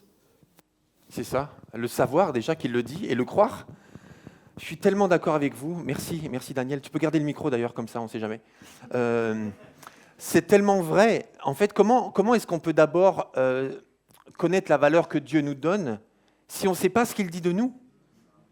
Peut-être, alors pour nous, c'est évident ce que j'ai dit aujourd'hui, que Jésus a donné sa vie pour toi, mais il y a tellement de gens qui n'en ont aucune idée. Quand ils voient un crucifix dans la rue, enfin pas dans la rue, mais je veux dire au coin, à la campagne ou sur un pendentif, et ils ne savent pas ce que ça représente. Ils se disent, c'est un chrétien, c'est le symbole des chrétiens, mais c'est quoi, c'est qui, c'est pourquoi? Pourquoi Jésus a fait ça en fait? Donc le savoir, effectivement, et le croire. Et le croire. Moi je dirais autre chose aussi, ce qui est important, c'est de détecter les blessures qui créent en toi ce sentiment d'insécurité. Parce qu'il y a des raisons. Pourquoi on ne connaît pas notre valeur? Pourquoi on se dévalorise? Et je répète, on peut avoir un sentiment de supériorité et pourtant se dévaloriser. Et c'est pour ça, en fait, qu'on veut se croire supérieur aux autres, pour avoir l'impression d'exister. C'est qu'on ne connaît pas sa valeur. Mais pourquoi? C'est quoi la cause, en fait? Qu'est-ce qui s'est passé dans notre histoire? Qu'est-ce qui s'est passé dans nos relations? Qu'est-ce qu'on a dit de nous quand on était enfant, etc., etc. Et peut-être qu'on n'arrive pas à trouver les réponses personnellement, mais on a besoin d'être aidé, d'aller voir des professionnels. C'est important aussi parce que du coup, on peut mettre le doigt sur quelque chose et recevoir aussi le soin que Dieu veut nous donner par rapport à ça. Et je pense aussi de parler à notre âme. C'est-à-dire que quand on sait quelque chose dans notre tête, on croit quelque chose dans notre cœur, mais que notre émotion nous dit le contraire, eh bien, nous dire « non, c'est pas vrai, tu n'es pas nul ». Non, tu n'es pas nul en fait, tu t'es trompé, tu as fait une erreur, mais tu n'es pas un échec. Je ne suis pas un échec. Je refuse cette pensée, je refuse cette émotion. Ça ne veut pas dire qu'il ne faut pas la laisser s'exprimer, mais il faut la situer en fait, par rapport au reste. Donc parler à son âme. David le faisait souvent. « Réjouis-toi mon âme ». Voilà, il n'avait pas le cœur à se réjouir, mais il avait décidé par la foi qu'à ce moment-là, et ce n'est pas être dans le déni de la souffrance, mais c'est juste décider « je sais qui je suis ». Je sais qui je suis. Et peut-être aussi, éloigne-toi de la superficialité de certaines personnes qui veulent sans arrêt t'impressionner. Parce qu'il y a des gens comme ça autour de nous qui existent en nous écrasant. Voilà, tout simplement, ils veulent nous faire croire qu'eux, ils sont meilleurs ceci, ils savent mieux cela, ils ont plus ceci, ils ont plus cela. Et des fois, c'est même pas conscient en fait. Mais juste, ils veulent être les plus beaux, les plus forts, les plus intelligents, les plus ceci, les plus cela. Éloigne-toi d'eux en fait, parce que c'est toxique, tout simplement. Et qu'ils en soient conscients ou pas conscients, c'est juste que c'est pas bon pour toi. Tout simplement. Dieu reconnaîtra toujours ta valeur, quoi que tu aies fait ou quoi que les autres t'aient fait. Écoutez-moi bien, mes amis, c'est très important. Si jamais vous avez rendez-vous à 12h15, appelez et dites « je vais être un petit peu en retard, d'accord ?» Parce qu'on ne va pas s'arrêter à 12h15, juste que vous le sachiez. Mais aujourd'hui, ça peut être une bascule, merci. Une bascule dans nos vies, donc je t'encourage vraiment à rester jusqu'au bout. On s'arrêtera à 30. C'est pas moi qui m'arrêterai à 30, le culte s'arrêtera à 30. Donc, je répète, Dieu reconnaîtra toujours ta valeur, quoi que tu aies fait ou quoi que les autres t'aient fait. Dieu reconnaîtra toujours ta valeur, quoi que tu aies fait ou quoi que les autres t'aient fait. Les autres ne peuvent rien faire sur toi, ne peuvent pas te détruire ou te salir au point que tu perdes la valeur que tu as aux yeux de Dieu. Et toi-même, tu ne peux pas abîmer ta vie suffisamment et te retrouver au fond du trou suffisamment pour que Dieu ne connaisse plus ta valeur. Il y a un exemple très, très puissant dans la Bible, c'est le fils prodigue. Et vraiment, le fils prodigue, alors voilà, je ne vais pas le lire. Ceux qui connaissent, vous voyez de quoi je parle. Ceux qui ne connaissent pas, c'est un fils qui a tout fait pour se faire détester par son père. Il a tout fait. Voilà, il a exigé l'argent du père, de son héritage alors qu'il était vivant. Voilà, il a quitté la maison, il a renié la famille en fait. Et en plus, il a jeté l'opprobre sur sa famille. Et vous savez, dans la culture orientale, il y a la culture de la honte. Ça veut dire qu'on va tout faire pour protéger la réputation de la famille. Et si jamais quelqu'un... Alors en France, on n'a pas trop ça. Hein. En Allemagne, c'est pas trop ça. Dans certains pays d'Europe, c'est pas comme ça que ça fonctionne. C'est plus les règles. Mais dans certaines cultures, en fait, c'est la réputation qui est la chose la plus importante. Et lui, il a sali la réputation du père. Il a déshonoré le père. Il s'est mis plus bas que terre. Et en se mettant plus bas que terre, eh bien, il a sali la réputation de celui qu'il a élevé et qui ne lui aurait jamais permis de faire ça. Mais il l'a fait quand même. Et un jour, il revient à la maison. Et quand il revient à la maison, il connaît très bien la culture. Il connaît très bien comment ça fonctionne. Et il savait très bien qu'il ne pourrait plus avoir sa place de fils. Alors il a dit, bon, je vais revenir chez mon père, juste pour ne pas manger avec les cochons et pour avoir un toit. Par contre, je serai son esclave. Je ne mérite pas mieux de toute façon. Je serai son esclave, je serai son serviteur. Et il rentre chez lui, il prépare même son discours sur le trajet. Il dit, je vais dire à mon père ceci, je vais dire, j'ai péché contre Dieu, j'ai péché contre toi, je te demande pardon, je veux juste être ton serviteur, juste laisse-moi un endroit, juste faire les trucs le plus bas, mais chez toi, au moins, je serai en sécurité. Laisse-moi juste ça. Il prépare son discours, et pendant qu'il prépare son discours, qu'il répète en lui-même, son père le voit de loin, c'est son père qui court vers lui. Jamais on fait des choses comme ça dans cette culture. Le père, il attend. Le fils vient, il se met à genoux, face contre terre, il ne le regarde même pas dans les yeux. C'est comme ça que ça marche. Hein. Jamais il croise son regard. C'est comme ça que ça marche. Et là, c'est le père, il court avec ses sandales, avec sa robe, il arrive tout ébouriffé et tout transpirant. Vous voyez le truc ? Parce que tellement son fils a de la valeur à ses yeux. Et quand il arrive, il fait la fête. Et le frère qui connaît la culture, il dit, non, papa, il y a un problème là. Attends, il t'a mis la honte. Et maintenant, tu nous invites tous et tu tues le veau gras. Et tu célèbres pour ce fils indigne. Mais tout ce que le fils a fait de mal n'a pas pu enlever sa valeur aux yeux du père. Je vais prendre un exemple simple. Alors, j'espère que vous n'allez pas oublier cet exemple. Je vais prendre un exemple simple. Alors là, peut-être il faut tourner vers là. Est-ce que vous voyez ce que c'est ça ? De l'argent sonnant. Qui a dit c'est mon billet ? Ah voilà, ça ressemble au tien. Hein, mais si tu regardes le numéro de série, c'est pas le tien, d'accord ? C'est un vrai billet. Hein, on est d'accord, il y a les filigranes, il y a tout ça, un vrai billet. Ça vaut combien ça ? 50 €. Vous êtes d'accord ? Si je vous l'ai donné, ce serait ça. Vous auriez 50 € de plus, on est d'accord. Ok. Maintenant, si je fais ça, ça vaut combien ? 50 ? Et alors normalement, moi je ne croise jamais l'argent, ça me coûte de faire ce que je fais, hein, parce que je respecte l'argent et jamais je ferai ça. Mais ça vaut 50 €. Si je fais ça, ça vaut combien ? 50 €?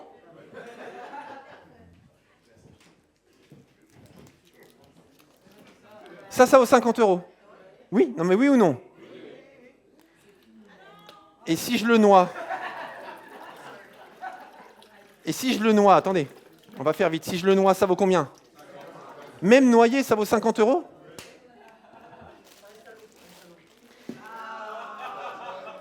Et si je mets de la boue ? Si je mets de la boue, je mets de la boue. 50 €. Là, ça vaut 50 €. C'est vrai ou c'est pas vrai ? J'ai trouvé des choses de chien.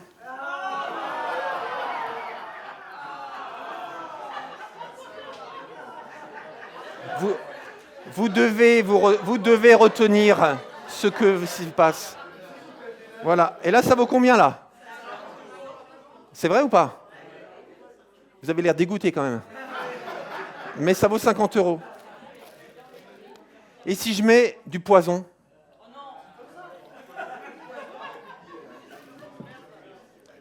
Alors maintenant, j'aimerais savoir...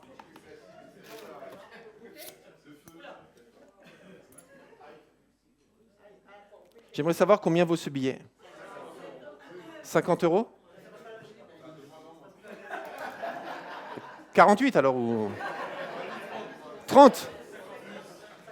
Qui dit que ça vaut 50 €? Levez la main. Vous avez tout compris. Vous avez tout compris.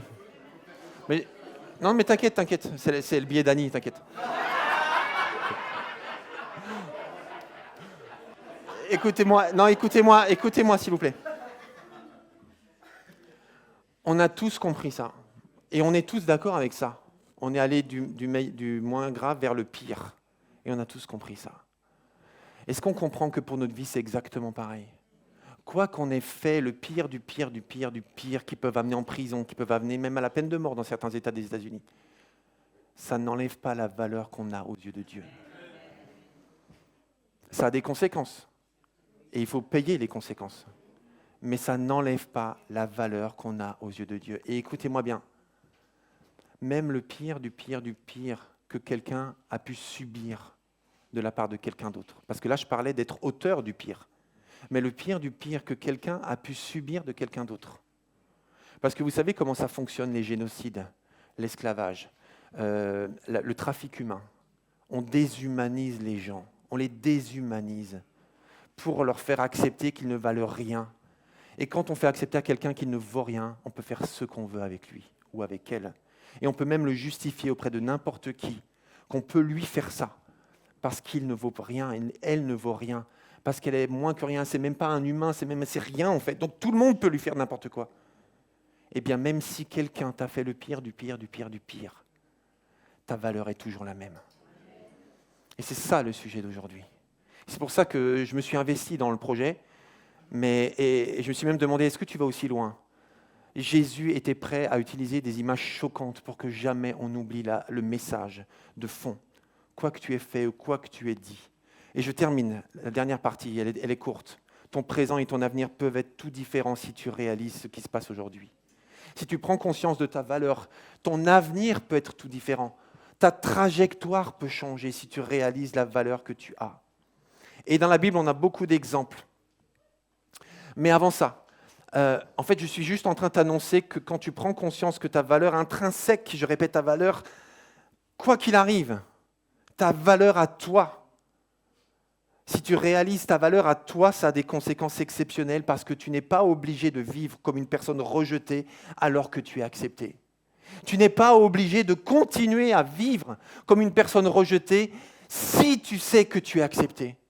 Ta trajectoire peut changer, ton caractère peut changer, tes relations peuvent changer si tu comprends ça.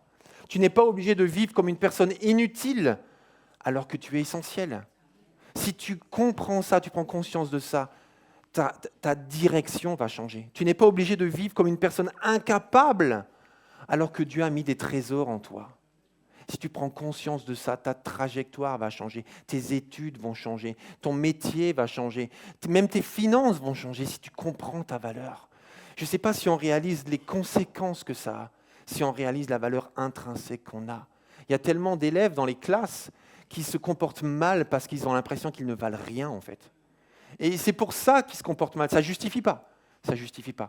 Mais c'est parfois ça la cause. Ils ne se respectent même pas. Ils ne respectent pas les autres parce que ça ne change rien. De toute façon, ils se sentent minables. Ils se sentent inutiles. Ils se sentent bons à rien. Et ça leur a été dit parce qu'au bout d'un moment, on finit par leur coller une étiquette. Quand je dis on, c'est quelqu'un. Et ils finissent par lire cette étiquette en disant ouais, de toute façon, perdu pour perdu, je m'en fous. Vous voyez ce que je veux dire ? Donc si je prends conscience de la valeur intrinsèque que j'ai, ça peut changer tellement de choses.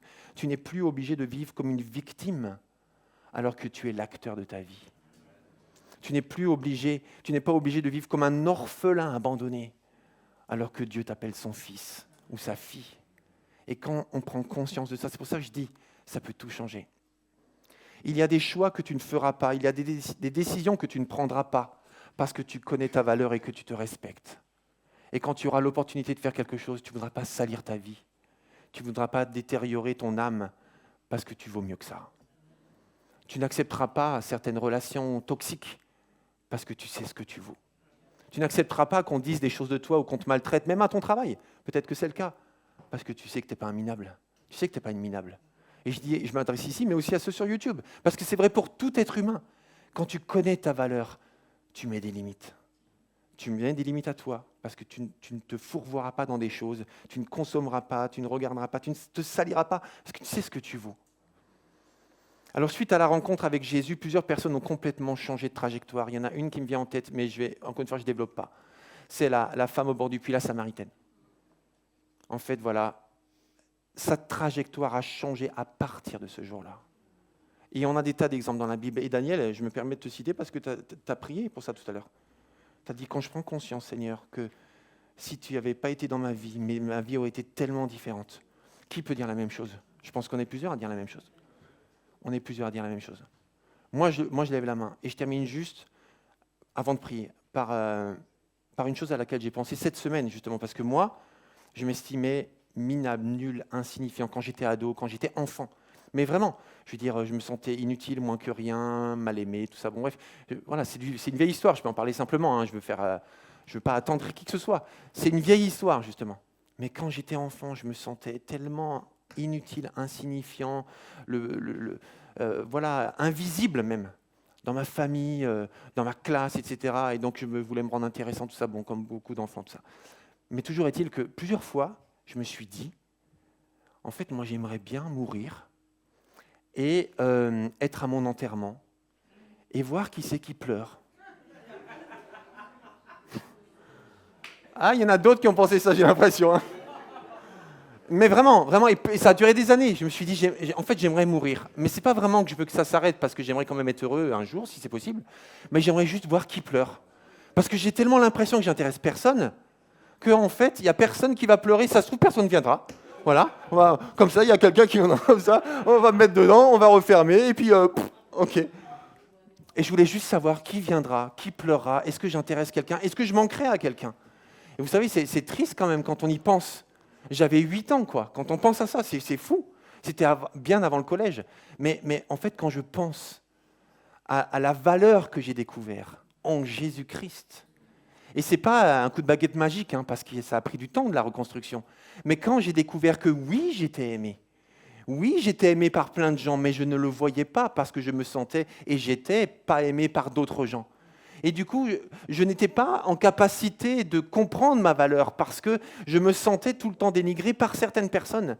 Et quand j'ai donné ma vie à Jésus et que j'ai compris la valeur que j'avais aux yeux du Créateur, et je peux pas trouver plus haut que lui. Et quand lui me dit la valeur que j'ai, alors je vois la valeur que d'autres me donnent, et ceux qui me détestent ou qui me détestaient, eh ben tant pis, parce que je sais la valeur intrinsèque que j'ai. Et ça a tout changé. Gloire à Dieu. Est-ce qu'on peut se mettre debout, s'il vous plaît ? Gloire à toi, Seigneur. Gloire à toi, Jésus. Seigneur mon Dieu, je te bénis parce qu'aujourd'hui, tu nous rappelles et tu nous dis, ou tu nous rappelles ou tu nous révèles. Peut-être que pour certains, c'est une découverte, c'est une prise de conscience. Pour certains, peut-être c'est comme un pansement que tu leur donnes, c'est comme un soin que tu leur apportes aujourd'hui.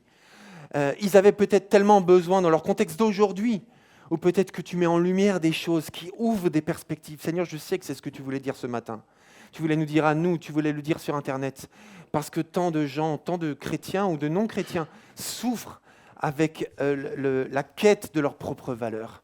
Et certains passent une vie entière dans l'insécurité, dans le stress intérieur incroyable de vouloir sans arrêt plaire aux autres, parce qu'ils ne connaissent pas leurs valeurs. Seigneur mon Dieu, restaure, guéris, révèle, apaise, Saint-Esprit de Dieu, toi qui sondes tout, même le cœur de Dieu, sonde nos cœurs, non seulement maintenant, parce que ce n'est pas seulement maintenant que tu veux faire ça, mais c'est dans les heures, dans les jours, dans les semaines, dans les années à venir. Tu veux continuer ton œuvre de restauration, de guérison, afin que chacun comprenne la valeur qu'il a, la vraie valeur qu'il a, celle que tu lui donnes toi. Parce que toi, tu as le droit de poser une étiquette sur quelqu'un, parce que tu es le fabricant, parce que tu es le créateur, parce que tu es le concepteur, parce que toi, tu as le droit de dire qui nous sommes. Et c'est de toi que nous voulons entendre la déclaration. C'est de toi que nous voulons entendre l'affirmation. Parce que ce que tu dis est vrai. Alors quand tu dis que nous sommes des créatures merveilleuses, quand tu dis que nous sommes précieux comme la prunelle de tes yeux, quand tu dis que tu es prêt à donner ta vie pour nous et qu'en plus tu le fais, quand tu dis que tu as prouvé ton amour pour nous alors que nous étions encore pécheurs, Christ a prouvé son amour pour nous alors qu'il a donné sa vie. Seigneur, nous voulons l'accepter. Seigneur, nous voulons aussi recevoir ta guérison ce matin, dans les jours, dans les semaines à venir. Seigneur, comme moi, j'ai été guéri, mais j'étais tellement... Mais quand j'y repense, j'étais tellement en vrac intérieurement. J'étais tellement anéanti, j'étais tellement brisé. Et quand je t'ai donné ma vie, c'était le début. C'était le début. Mais le début d'une nouvelle vie. On peut tellement changer de trajectoire avec toi lorsqu'on comprend notre valeur à tes yeux. Alors Saint-Esprit de Dieu, révèle à chacun ce qu'il vaut vraiment. Quoi qu'il arrive, quoi qu'il se passe, quel que soit le moment, quoi que les autres lui aient fait ou pas fait, quoi que ses parents lui aient dit ou pas dit, quoi que ses amis aient fait ou pas fait, quels que soient les abus ou autre chose. Seigneur, permets à chacun de comprendre qu'il est précieux, qu'il est unique, qu'il est indispensable à cette vie sur terre. Merci Seigneur. Est-ce que quelqu'un ce matin a besoin simplement d'un soin particulier de la part de Dieu? Si c'est ton cas, lève juste la main à ta place pour dire Seigneur, j'ai besoin d'un soin de ta part. Tu vois comme je suis blessé. J'ai besoin que tu me soignes. J'ai besoin que tu interviennes particulièrement pour moi. Lève la main simplement à ta place. Juste, c'est un appel en fait que tu fais à Dieu en disant Seigneur, j'ai besoin que tu me soignes, j'ai vraiment besoin. Tu le sais Seigneur, mais moi aussi je le sais. Et c'est de toi que je demande de l'aide. Merci Seigneur Dieu. Alléluia. Seigneur, je te prie pour mes amis qui lèvent la main ce matin. Peut-être ceux qui le font chez eux aussi, dans l'endroit où ils sont, ils regardent cette vidéo, vraiment interviens. Merci mon Dieu pour mes amis qui lèvent la main et qui sont conscients qu'ils ont besoin que tu interviennes parce qu'ils souffrent d'une mauvaise compréhension de leur propre valeur. Interviens. Guéris les blessures, guéris les mauvais regards, les mauvaises pensées sur eux-mêmes et aide-les à s'approprier la valeur qu'ils ont, quoi qu'il arrive, au nom de Jésus. Amen. Est-ce qu'on peut rendre gloire à Dieu, le Créateur, celui qui te dit que tu es grand, que tu es beau. Alléluia. Et les amis, on termine les 24. On va tenir parole. Et si on chantait, avant les annonces, je sais qui je suis en Christ. Vous êtes d'accord ou pas? On va chanter ça. Je sais qui je suis en Christ. C'est parti. Et on y va, hein. Et on donne tout, hein. Je sais qui je suis en Christ, ce que j'ai en Christ, où je suis en Christ. Je sais qui je suis, je sais qui je suis en Christ, ce que j'ai en Christ, où je suis en Christ. Je sais qui je suis, je marche avec puissance, j'accomplis les miracles, je vis une vie de faveur. Je sais qui je suis, je marche avec puissance, j'accomplis des miracles, je vis une vie de faveur. Je sais qui je suis. Oh, oh, oh, oh, oh, oh. Je sais qui je suis. Oh, oh, oh, oh, oh. Je sais qui je suis. Nous sommes une génération choisie, appelée pour montrer son excellence. Tout ce dont j'ai besoin, Dieu me l'a donné. Je sais. Plus fort, est-ce que tu peux le proclamer? Nous sommes une génération choisie, appelée pour montrer son excellence. Tout ce dont j'ai besoin, Dieu me l'a donné. Je sais qui je suis, je sais qui je suis en Christ, ce que j'ai en Christ, où je suis en Christ. Je sais qui je suis, je sais qui je suis en Christ, ce que j'ai en Christ, où je suis en Christ.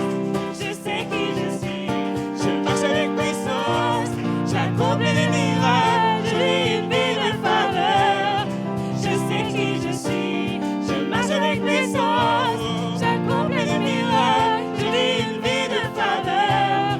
Je sais qui je suis. Oh, oh, oh, oh, oh, oh, oh. Je sais qui je suis. Oh, oh, oh, oh, oh, oh. Je sais qui je suis. Gloire à Jésus.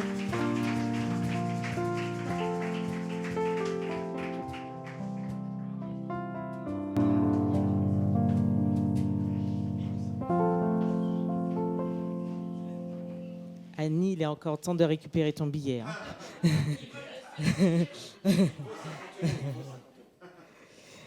Donc nous allons passer au temps d'annonce.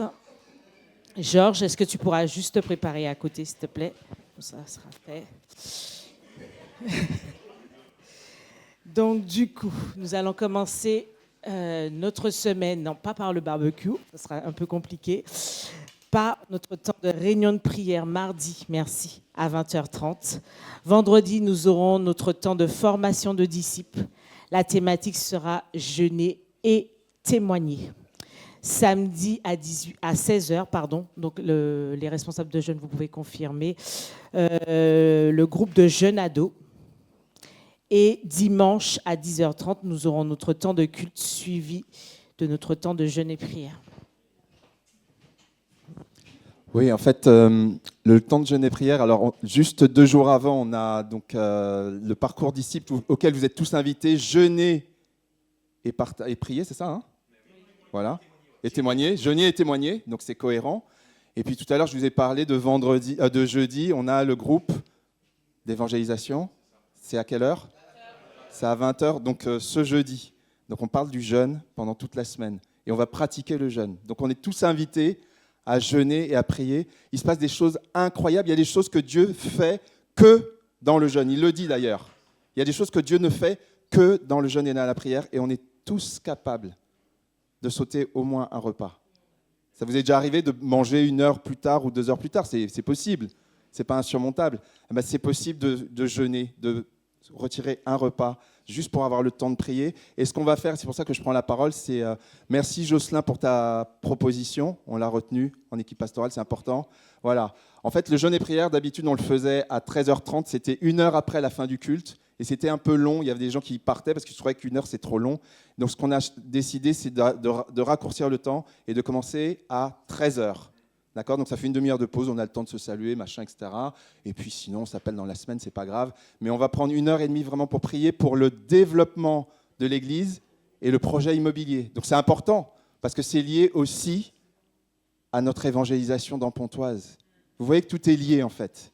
Voilà, donc je voulais juste prendre la parole par rapport à ça, pour vraiment qu'on fasse tous l'effort, on est tous capables de prendre 1h30 pour ne pas manger, juste pour prier. Je crois qu'on est capable de le faire. Que Dieu vous bénisse et à la semaine prochaine. Nous allons finir aussi donc, dans 2 semaines. Non, qu'est-ce que je raconte? Oui, c'est ça. Le 19 juin, le groupe d'hommes se réunit le vendredi 19. C'est ça, 19 juin à 18h. Vous pouvez voir vos responsables de groupe d'hommes. 19 juin à 18h. Oui, voilà. Est-ce qu'on peut se lever pour prier? À l'issue du culte, nous avons notre temps. S'il vous plaît, nous n'avons pas terminé. Merci. À l'issue du culte, nous avons notre temps de réunion de responsables de service. Donc, ne partez pas. Merci Seigneur pour ces temps de partage et merci pour ces belles images que nous avons eues pendant ce temps aussi d'échange, de prédication, où tu nous as encore rappelé que même si nous sommes salis par plein de choses, plein de saisons de nos vies, ce que nous avons pu faire entrer dans nos vies ou ce que d'autres personnes ont fait entrer dans nos vies, nous avons de la valeur à tes yeux et personne ne pourra retirer ça. Merci parce que tu as encore parlé sur les vies, parlé dans les cœurs et tu as encore rappelé cette vérité. Nous avons de la valeur à tes yeux. Tu nous as voulu, tu nous as créés et tu nous donnes encore de la valeur jour après jour. Aide-nous seulement à vouloir l'accepter et aussi à le vivre tout autour de nous. Tant de personnes ont besoin de le comprendre, de l'entendre. Ils ont de la valeur à tes yeux. Merci parce que tu aimes tellement l'être humain. Tu l'as voulu. Et puis ce mystère que nous ne comprenons pas toujours, tu veux collaborer avec les êtres humains. Alors merci pour ce que tu as déposé, ce que tu vas faire encore déborder en nous, pour que tant de personnes autour de nous, là où nous habitons, là où nous travaillons, là où nous nous réunissons, où nous faisons nos courses, quel que soit l'endroit, nous vous devons d'impacter les personnes autour de nous. Alors merci pour toute cette semaine, toutes ces rencontres particulières que nous allons avoir. Merci parce que tu es là, tu règnes et tu agis. Merci pour toutes les personnes aussi qui sont connectées et qui vont entendre ce message. un message particulier pour elle, qu'elle puisse la vivre vraiment d'une façon singulière et t'accepter d'une façon impactante pour elle, aujourd'hui, éternellement. Nous t'élevons, Papa. Sans toi, qui nous sommes? Qu'est-ce qu'on serait si tu n'étais pas là? Alors sois élevé dans toutes les vies sur cette terre, aujourd'hui, éternellement. En ton nom. Amen. Excellente semaine, restez bénis.